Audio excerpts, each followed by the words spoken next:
құрметті ұстаздар, құрметті оқушылар, ана тілі атты іріктеу олимпиадасына қош келдіңіздер.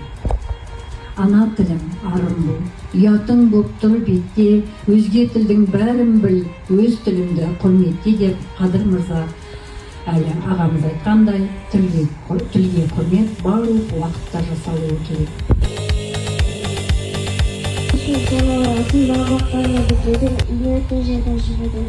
Жігіттерден қорыққан неден өтпесін.